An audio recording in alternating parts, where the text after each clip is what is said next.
Well, good afternoon, good morning actually. 9 a.m. is the time that we're trying to get all of our Find Out Fridays out for our WESOS sisters and also for people who maybe don't know the WESOS sisters that are growing by leaps and bounds in the Chicagoland area.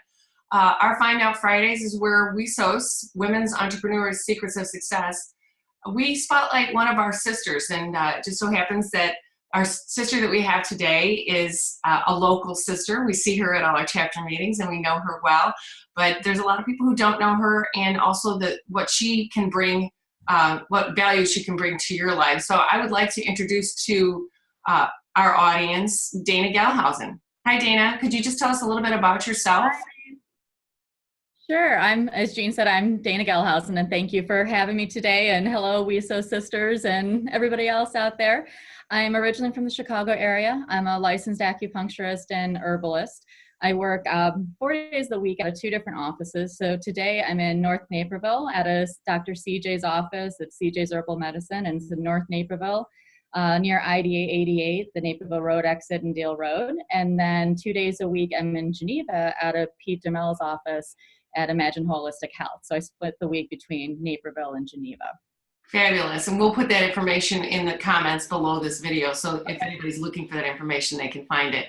Real quick, I just want to ask you a couple quick questions just to get to know you a little bit better. You don't really fit the stereotypical acupuncturist ideal when I think of acupuncturist. I'm sorry for that, but I think it's also very intriguing. So could you tell us and the people who are watching really why you chose Eastern medicine and what sets you apart? Sure. Well, I know just from my experience going through school too, acupuncturists come from all sorts of life. You have some people that come right from undergrad. You have other people who maybe their moms, if their kids finally went off to college and they've been always wanting to do this. So we all come from different backgrounds. I started originally in political science. A lot of the reason I did that was because I wanted to work with people and help people. And I found that started going in a direction that wasn't quite what I thought it was going to be, or wasn't the best fit for me.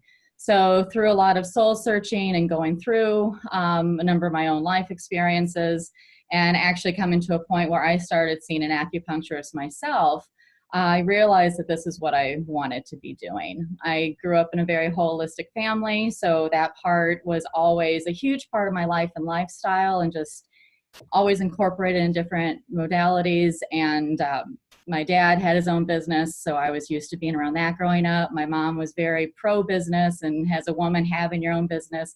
So I just always had that in the back of my mind that one day I'll be a business owner, and just a combination of my professional and personal goals came together very well in becoming an acupuncturist. And just really the more I learned about acupuncture, the more I was getting treatment myself, going through the program, there's just so much of it that I feel is how things should be and how they actually are. And just going back to my initial goal professionally on working with people and helping people, I'm just really excited that I found a modality that better fits me in a way I can share that with people. So what would you say is the single most satisfying thing about your business as an entrepreneur? I think a lot of it is just helping people make changes in their life. I think everybody, or not everybody, but a lot of people have something maybe is holding them back in a way, or causing them pain, or causing them discomfort. It's just they're not living the life that they want to be as comfortably as necessarily they want to or should be able to. So to be working with them to achieve that, I find just very rewarding. And I had a friend a few months ago who actually asked me something to the effect of like, oh, what's your biggest kind of out of the ballpark sort of treatment or patient or something you've worked with? And I don't really see it as that particular way, but each one of my patients in their own individual lifestyle, if they're able to play with their grandchildren more, if they're able to start running again, if they're able to sleep better, if they don't have all the stress, anxiety, if they are able to get out of bed in the morning, not have the back pain, or walk upstairs without their knees hurting, or just each one of us has our own hurdles in life. And so if there's a way to help them overcome that, that's very rewarding for me. Oh, that's really wonderful. You seem like such a caring person.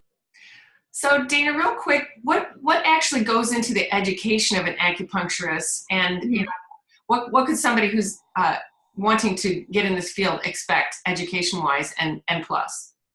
Yeah. No, thank you, Jean, because I feel like a lot of people don't quite understand what goes into becoming a licensed acupuncturist. And there's a lot of perception, excuse me, about that. So I'm a licensed acupuncturist and an herbalist. So my education was 4 years full-time, year-round, master's level program. So that includes a master's in science and oriental medicine and a bachelor's in science and nutrition. So with that, about a third of our education is in the Western biosciences. So that includes about a year and a half of anatomy and physiology, pharmacology, some chemistry, pathophysiology, a lot of things. And actually one of our board exams, we have in the state of Illinois, 3 board exams we have to complete as part of our licensure. And one of them is in the Western sciences. So I don't think everybody always realizes that. Well, I should. Yeah. Yeah, so with those about 4 years, or 4 years if you go straight through, is about 3,300 hours of education and clinical work. About 1,000 of those are hands-on clinical. So the schools typically have a built-in clinic where patients come. So when you're starting off early in the program, you're more an assistant and observing a senior student and helping with the setup and everything like that. And then when you go through and we learn cupping, we learn gua sha, there's a lot of other accessory modalities. We start incorporating that till your final year of school, you're an intern. So everything has to be approved by a supervisor, usually one of your professors, and then you're treating patients. So we have a very structured built-in training and supervision that goes into that. And then we also have clean needle technique. That's a certification that is also how we deal with biohazards, because we are, there's sometimes you might get a drop of blood or other bodily fluids, how to handle those properly so there's not any contamination to ourselves, our patients, and just the environment that we're in. So we need that education, the 3 board exams in the state of Illinois and the clean needle technique to be able to apply for our license. So then every 2 years we have to renew it. There's ongoing continuing education requirements that we have. So I'm licensed with the state of Illinois, and I'm also certified or have a certificate on the national level. So yeah, so there's just a lot more that goes into it than a lot of people realize, and just the breadth and the depth of the education we have, that it's not just the Chinese medicine and not just the herbs, that there's the Western component as well. And even the World Health Organization back in was I think 1996, did clinical trials about acupuncture and its effectiveness. And it showed that it was effective in treating a wide variety of things, including headaches and hypotension, hypertension, sciatica, back pain, neck pain. And they have a whole list of breakdowns on how effective acupuncture is in treating different medical issues. And this was over 20 years ago now. So just in perspective, I guess with the acupuncture side, like I say, we need over 3,300 hours, and then the continuing education. And there's other practitioners that say they do acupuncture, but they don't have as much training as we have, or there's the supervision. I see. So that's why I tell people that, if you're going to get acupuncture, actually go to a licensed acupuncturist. So like, for example, chiropractors in Illinois only need 100 hours. So opposed to, I had only 1,000, I have over 1,000 in my clinical, and physical therapist is like 12 to 20 hours, and they don't have the supervision and the clean needle technique and everything like that. So I feel like all of us can bring great help to people. It's just, we almost need to stay in our lanes and stay with our specialties, because you do get a lot more depth, and there's a bigger picture about what's going on in acupuncture and what it can do. And we do look at each, and one thing I liked about that I forgot to mention earlier too, is one of the advantages to it, and one thing that also greatly attracts me to it, is it's a very personalized medicine for each patient. So we might have 10 people come in with the same ailment as it's labeled in the Western side. And if they went to a Western MD, they might get the same prescription. But for us, it's like, okay, each one of these 10 people is their own unique individual. And we look at what is causing that, what's the brand or the root of that, what's the initial cause of that, and then you have these different symptoms and manifestations and everything. So we look at each person individually and treat each person within their own context, their own body, their constitution, their environment, their lifestyle, and just approach that on a very specific, particular basis. And that's one thing I think it really goes towards the medicine too, is just that personal attention and care to it. I love it. Well, you lost me at a year and a half of anatomy and physiology, so there's no way that I could ever do what you do. But thank you so much for that. I don't think anybody knows that. And I don't think many people do. So I feel like that's something I just, I'm increasingly liking to share with people too.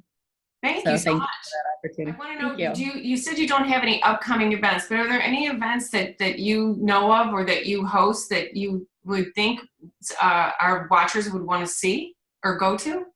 Sure. I do give presentations up to about an hour long where I talk more about Chinese medicine, what it does, the different diagnoses that we do. There's many different families of doing acupuncture and the herbal part. So I am open to speaking to organizations and groups. I do also take health savings accounts and flexible spendings accounts. So that's not really an event, but I do accept that. But yeah, I currently don't have any events at this time, but I am open to that. There are times I do partner up with other organizations and I do different treatments for people in a community setting. So I have done that on several occasions as well. So if anybody's interested in having an acupuncturist come to do that, I'm very open to that.